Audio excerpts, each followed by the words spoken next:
Museum Musik Indonesia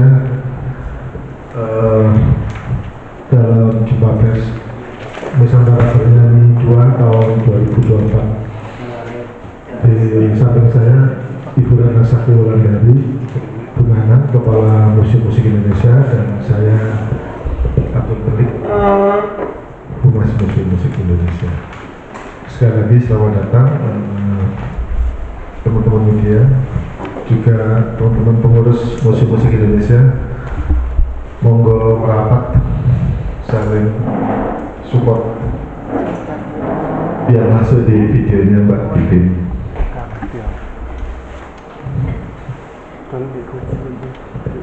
Nanti materi dikirim ke Mas Yordan, tapi buat dokumentasi foto. Ayo Bu Nana, setelah itu nanti sedikit tanya jawab, langsung dostop, oke? Beres. Yang lain materi kirim ke Mas Yona untuk diteruskan ke kepala sekolah. Baik, Assalamualaikum warahmatullahi wabarakatuh. Terima kasih teman-teman media yang sudah hadir, Bapak Undangan dan teman-teman pengurus MMI. Siang hari ini kita akan menyampaikan kegiatan Museum Musik Indonesia yang akan dilaksanakan tanggal 29 Mei besok. 29 Juli. Oh iya, Juli, sorry. 29 Juli untuk Bapak Presiden. Jadi kita Museum Musik Indonesia akan mengadakan kegiatan lomba nyanyi tingkat SD SMP se-Malang Raya. Tema yang kita ambil adalah Nusantara Bernyanyi 2. Jadi latar belakang kegiatan Nusantara Bernyanyi 2 ini adalah program keberlanjutan dari Nusantara Bernyanyi 1 yang sudah kita laksanakan tahun 2023 kemarin. Kemudian alasan yang kedua, latar belakangnya adalah sebagai perwujudan visi Museum Musik Indonesia, yaitu sebagai daya ungkit musik di Indonesia. Dan yang terakhir adalah konsistensi terhadap komitmen Museum Musik Indonesia untuk mengenalkan musik daerah kepada generasi muda, khususnya siswa setingkat SD dan SMP se-Malang Raya.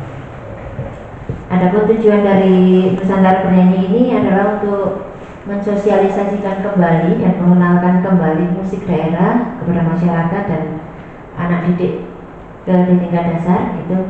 Karena kekayaan musik tradisional ini adalah sebagai bagian dari warisan budaya bangsa. Dan kita juga ingin dari Nusantara Bernyanyi 2 ini akan lahir penyanyi-penyanyi muda yang bertalenta dan potensial. Dan selanjutnya juga kita ingin lebih mendekatkan Museum Musik Indonesia kepada masyarakat. Mungkin banyak masyarakat yang belum tahu Museum Musik Indonesia ini apa dan di mana. Ini salah satu upaya kita untuk mendekatkan diri kepada masyarakat, gitu. Adapun bentuk kegiatan Nusantara Bernyanyi itu adalah lomba menyanyikan lagu daerah. Jadi ada 4 kategori nanti yang kita lombakan. Itu ada lomba solo tingkat SD, lomba solo tingkat SMP, kemudian paduan suara tingkat SD dan paduan suara tingkat SMP. Untuk reward atau hadiah nanti ada sertifikat dari Dinas Pendidikan dan Kebudayaan Kota Malang, kemudian ada trofi dan uang pembinaan. Dan selanjutnya mungkin informasi untuk waktu dan tempat kegiatan itu untuk babak final, babak penyisian kita akan laksanakan di MCC tanggal 29 Juli jam 9 sampai selesai. Kemudian untuk babak final dilaksanakan di Gedung Kesenian Gajayana pada seminggu berikutnya tanggal 3 Agustus jam 10 sampai selesai, gitu. Kegiatan ini kita bekerja sama dengan Dinas Pendidikan dan Kebudayaan Kota Malang dan juga MCC. Selanjutnya kita juga disponsori oleh Garda Auto, Daihatsu dan juga Trek, dan juga didukung oleh Sentra Media, Nippon Voice, Museum Brawijaya dan Golden Lamia. Jadi demikian mungkin sekilas gambaran kegiatan Museum Musik Indonesia terkait Nusantara Bernyanyi 2. Saja mungkin akan ditambah oleh Mas Malik. Terima kasih Bu Nana. Jadi perbedaan antara tahun kemarin dan tahun ini adalah tahun ini hanya kategori solo dan paduan suara. Vokal grupnya ditiadakan, gitu ya. Nanti daftar lagu wajib untuk solo apa, paduan suara apa nanti dikirim ke Mas Yona untuk dikutip teman-teman baca. Udah ya? Udah. Jadi kalau mau merunut lagi sebenarnya kenapa musik-musik Indonesia sebagai penerima anugerah kebudayaan Indonesia Kemendikbud tahun kemarin dalam kategori pelestari adalah ini. Ya, jadi tahun 2021 musik-musik Indonesia mendapat dukungan dana dari MOKEP UNESCO untuk mengarsip mendokumentasikan 100 album tradisi dari Aceh hingga Papua. Hasilnya adalah kami bukukan, kemudian soft copy-nya bisa diakses teman-teman di websitenya Museum Musik Indonesia. Dari 100 album itu, kemudian kami meringkas jadi 10 di tahun kemarin. 20 lagu. Itulah sebabnya Museum Musik Indonesia mendapatkan apresiasi keberlanjutan program ya, dari MOKEP UNESCO. Itu aja, dilanjut. Tanya jawab.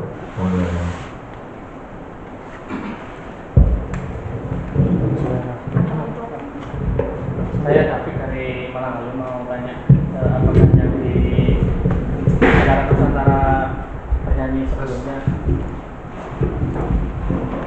Assalamualaikum warahmatullahi wabarakatuh. Waalaikumsalam. Saya David dari Malang Lalu, izin bertanya untuk gelaran Nusantara penyanyi 1 itu jumlah pesertanya berapa? Apakah sudah sesuai dengan harapan dan apakah ada perbedaan untuk di Nusantara penyanyi itu? Dan pertanyaan itu, kenapa kok vokal grup ditiadakan? Apakah dari yang sebelumnya sampai dominan atau memang seperti apa? Terima kasih.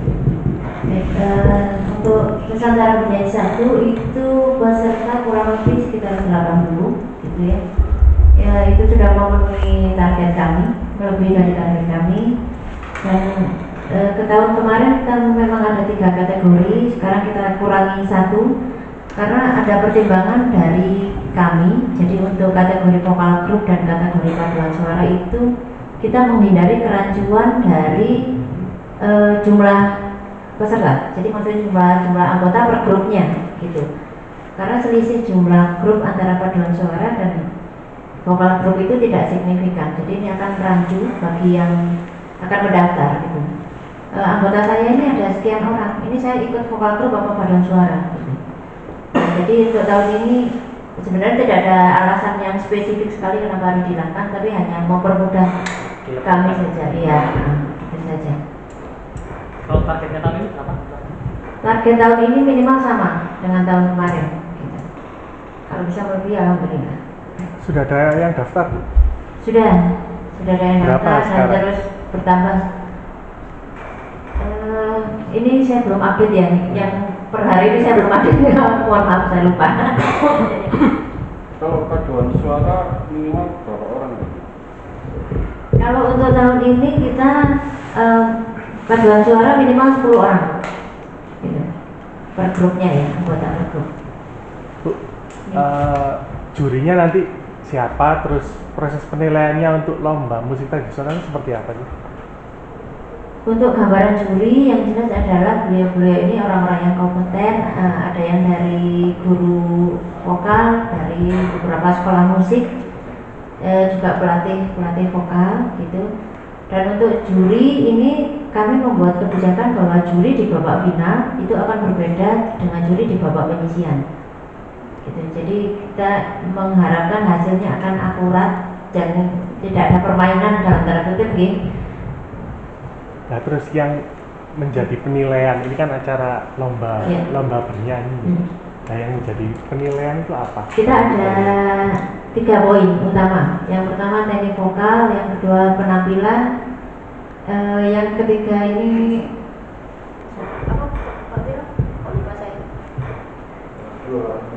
penampilan vokal, lupa saya satunya ini ya. Intinya ada 3. Nanti kita kirim ke Mas Yona. Nanti kita kirim ke Mas Yona ya lengkapnya ya. Siap.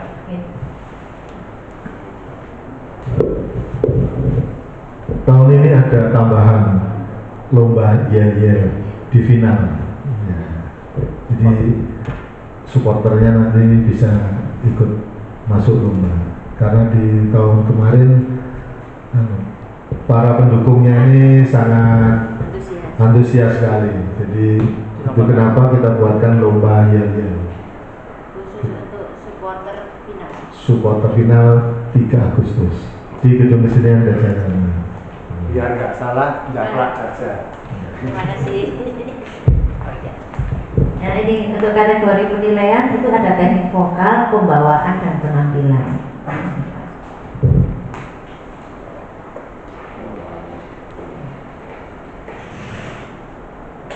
Itu lagu wajibnya apa?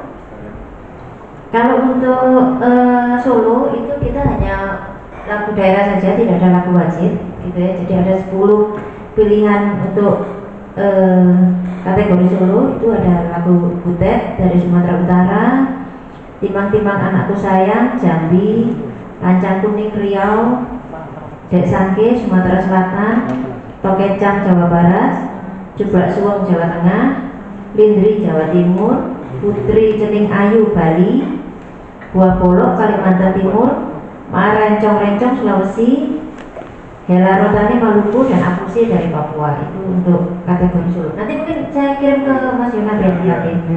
Nah, kalau untuk paduan suara ini yang baru ada lagu wajib. Jadi lagu wajibnya ini adalah Mars MMI. Jadi ini berkaitan dengan kegiatan MMI di Hari Musik bulan Maret kemarin. Kami meluncing Mars MMI, dan ini yang akan kita jadikan sebagai lagu wajib untuk kategori solo. Kategori paduan suara, sorry. Gitu. Untuk lagu pilihannya ada Aceh Lok Sayang, Kambalah Bungo, Injit-injit Semut, Soleram, Lenggang Kangkung, Cincang Keli, Padang Bulan, Terapan Sapi, Majangeran, Anak Kambing Saya, Sapu Tangan 274, dan Sajuju. Itu untuk yang kategori paduan suara. Jadi lagu daerah yang dinyanyikan untuk kategori solo dan kategori paduan suara nanti akan berbeda. Boleh dijelaskan Bu cara untuk mendaftar lomba ini seperti apa? Apakah ke sekolah, online atau seperti apa?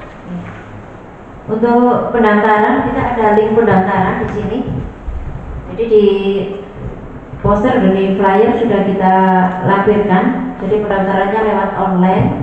Ada link pendaftarannya itu di bit.ly/Nusantara Penyanyi 2 gitu. Atau bisa langsung ke Museum Musik Indonesia. Kita juga melayani pendaftaran offline hingga tanggal 27 Juli.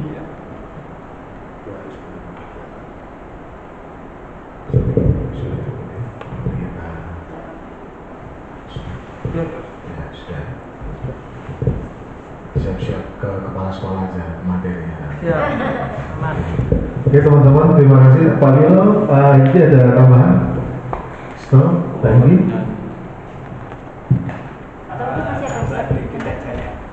Jadi aja Pak.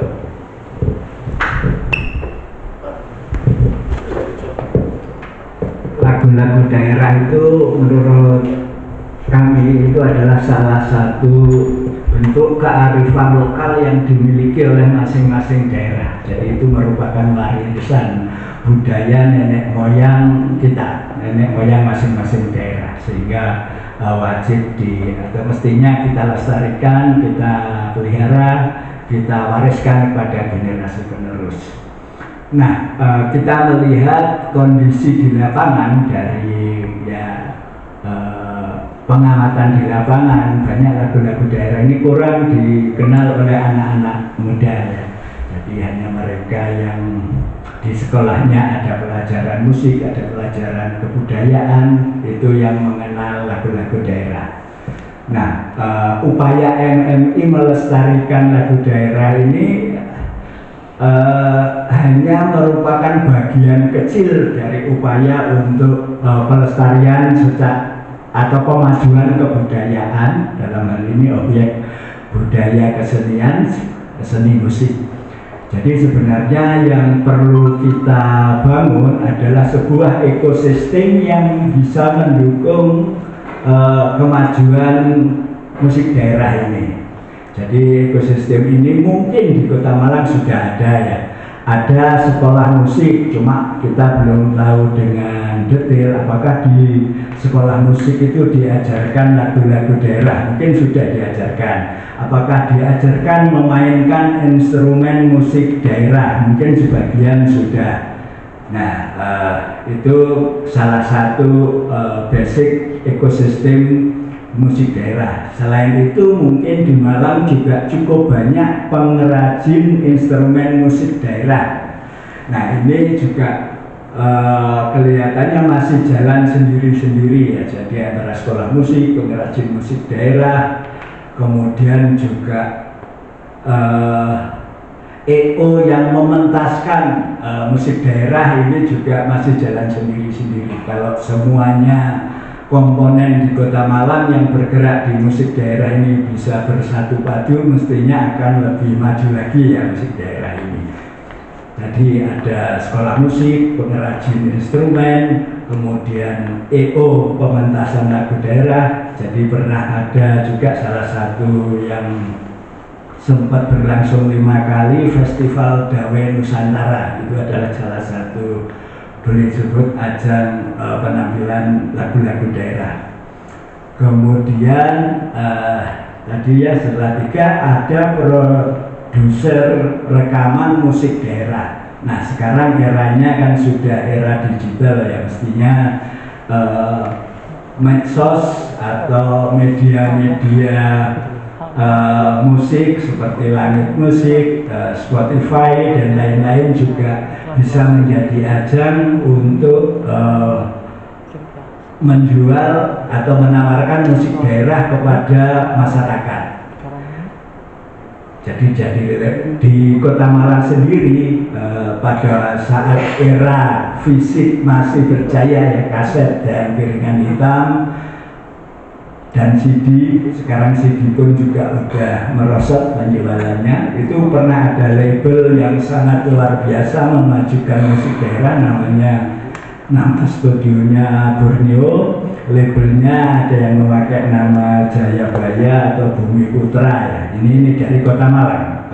Kantornya ada dulu, studionya ada di sekitar Kasim ya, di dekat gedung kesenian Gajayana. Nah, label ini selain di Kota Malang, di daerah-daerah lain juga ada ya, untuk wilayah Indonesia Timur ada, Indonesia Barat ada, di Jawa Tengah, Jawa Timur, Jawa Barat juga ada. Nah ini perlu diapresiasi juga bahwa label-label rekaman atau produser rekaman yang mengeluarkan lagu-lagu daerah yang tidak ikut arus mengeluarkan lagu-lagu pop, ini perlu diapresiasi karena memang penjualan lagu daerah juga tidak setinggi lagu-lagu pop.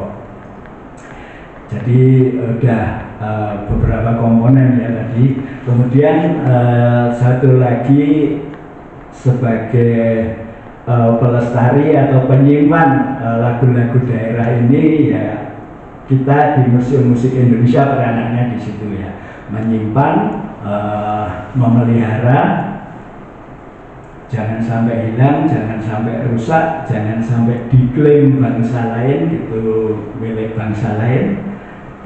Itu tugas dari museum, termasuk kita melestarikan lewat lomba Nusantara bernyanyi ini. Nah selanjutnya lagi mendukung ekosistem musik daerah ini tentunya kita harapkan yang agak tidak mudah adalah dukungan dari sponsor ya, dari perusahaan-perusahaan yang concern terhadap kemajuan kebudayaan. Jadi kita pun juga sudah merangkul tapi juga tidak mudah. Kemudian yang lebih menjangkau ke depan adalah riset atau penelitian pengembangan. Ini melibatkan perguruan tinggi dan itu sudah kita lakukan dengan UB. Kita dengan UB pernah membuat dokumentasi atau ensiklopedi musik Maluku atau musik Ambon. Jadi dengan kita mempelajari syair-syair lagu daerah, kita bisa mengetahui jati diri kebudayaan dari masyarakat atau daerah tersebut ya. Dengan mempelajari lagu-lagu Ambon, kita mengetahui bahwa masyarakat Ambon itu suka merantau, suka menjadi pelaut, suka pesta, suka dansa dan sebagainya. Jadi kita bisa kenal, dengan mengenal karakter masyarakat Ambon, kita bisa memiliki cara bagaimana bersahabat dengan mereka. Dengan bisa menjalin persahabatan, ya kita harapkan bisa membangun ya perdamaian dunia, perdamaian Indonesia, perdamaian antar suku dan sebagainya. Jadi untuk melestarikan musik daerah ini tidak cukup MMI saja. Nah, ini perlu ada tangan yang mengatur sinergi di antara unsur-unsur yang tadi kami sebutkan, yang mulai sekolah pendidikan, pengrajin instrumen musik, EO pentas musik daerah, label rekaman, museum, perguruan tinggi, dan mungkin swasta juga ya. Itu kira-kira tambahan saya, gambaran makro mengenai kondisi musik daerah di negara kita ini. Namun kita juga bersyukur bahwa beberapa musisi kontemporer ataupun musisi baru banyak yang berkembang ke sana. Kita ada Vicky Sianipar dari Sumatera Utara, ada Sujiwo Tejo dari Jawa Timur, ada Cak Nun dan Kiai Kanjeng dari Jogja yang tetap memainkan musik-musik yang ada unsur musik daerahnya. Kemudian di level internasional mungkin kita kenal Novarut, walaupun genrenya tidak nyata-nyata menyebut musik tradisi atau musik daerah, tetapi kalau kita lihat musiknya banyak unsur-unsur dari Sunda, dari Jawa yang menjadi ciri khas Novarut. Nah, yang belum kenal Novarut itu adalah anak Lojen. Dia menikah dengan Filastin, orang Spanyol, dan sudah konser mungkin di 5 benua ya. Terakhir dia memiliki proyek konser di atas kapal dari Amsterdam sampai ke Indonesia. Itu menurut saya ya mungkin namanya tidak begitu dikenal di Malang, tetapi di dunia internasional, di komunitas world musik namanya cukup dikenal. Jadi akhirnya dari generasi muda pun masih ada yang peduli dengan kemajuan kebudayaan di bidang seni musik, khususnya musik tradisi. Thank you Bapak, thank you Armanto. Teman-teman, terima kasih ya sudah hadir. Nanti dilanjut sama beliau. Pak Nedi, terima kasih. Kaosnya bagus, tapi keselat aku. Terima kasih teman-teman. Selamat siang. Nanti selanjutnya langsung sama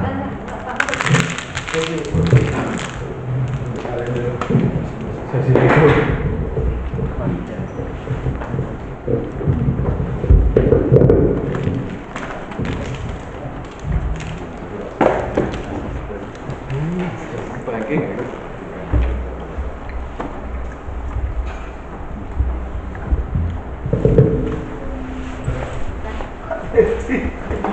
Jangan di terus.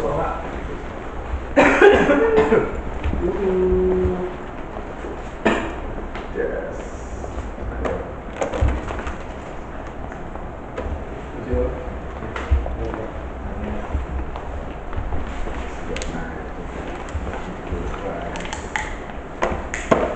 Bagus. Selamat